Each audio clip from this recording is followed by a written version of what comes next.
और नई दिल्ली की यशोभूमि में आयोजित इंडिया मोबाइल कांग्रेस 2025 के तीसरे दिन मोबाइल तकनीक से जुड़े विशेषज्ञों के बीच मंथन का दौर चला। इस दौरान कई सत्रों में एआई के भविष्य से जुड़ी संभावनाओं पर चर्चा हुई और साथ ही कई दिग्गज दूरसंचार कंपनियों और स्टार्टअप ने अपने उत्पादों का प्रदर्शन किया। यशोभूमि में आयोजित इंडिया मोबाइल कांग्रेस 2025 के तीसरे दिन भारत में AI for good impact India सम्मेलन में दूरसंचार विभाग के सचिव डॉक्टर नीरज मित्तल ने कहा कि भारत का एआई मिशन देश को विश्वसनीय और मानव हितैषी एआई शक्ति बनाने पर लक्षित है। AI for good vision to a $1.25 billion India AI mission by investing in research, startups, skilling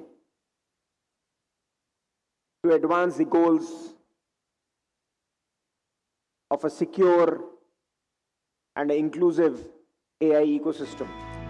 electronics और सूचना प्रौद्योगिकी मंत्रालय के सचिव एस कृष्णन ने इंडिया एआई मिशन सत्र को संबोधित करते हुए 2047 तक विकसित भारत के लक्ष्य को प्राप्त करने के लिए एआई को एक अग्रणी साधन के रूप में उपयोग करने पर बल दिया। In order to get more people included into that availability framework and accessibility framework, that is what has actually driven the way that the AI compute effort in India and under the India AI mission has been designed, and that is what a number of international agencies have also found very appealing as a model which can be used for the rest of the global south.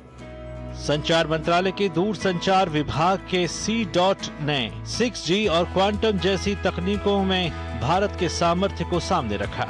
Software technology parks of India ने आत्मनिर्भर भारत की क्षमताओं को दर्शाया है। पूरे देश में 68 सेंटर बना रखे हैं, जिसमें 60 सेंटर हमारे ऐसे हैं जो टियर 2 टियर 3 सिटीज़ में हैं।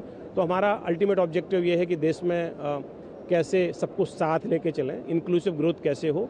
तो वही जो स्टार्टअप नॉर्थ ईस्ट में है, गुवाहाटी में है, उसको हम यहाँ लेके आए हैं। C.DOT ने क्वांटम सिक्योरिटी में बहुत अच्छा काम किया है। क्वांटम कम्युनिकेशन में 2 प्रोडक्ट बनाए हैं, क्वांटम की डिस्ट्रीब्यूशन और दूसरा बनाया है पोस्ट क्वांटम क्रिप्टोग्राफी जो एल्गोरिथम के ऊपर बेस्ड है। वो आप देखेंगे ये ऑलरेडी हमने डिप्लॉयड है, फील्ड में टेक्नोलॉजी ट्रांसफर हो चुकी है।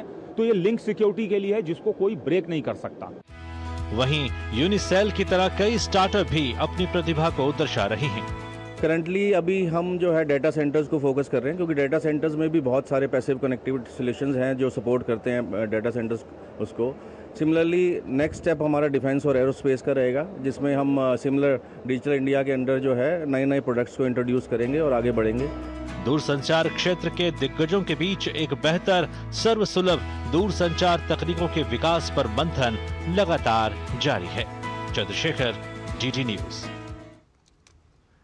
और दिल्ली की यशोभूमि में चल रहे इंडिया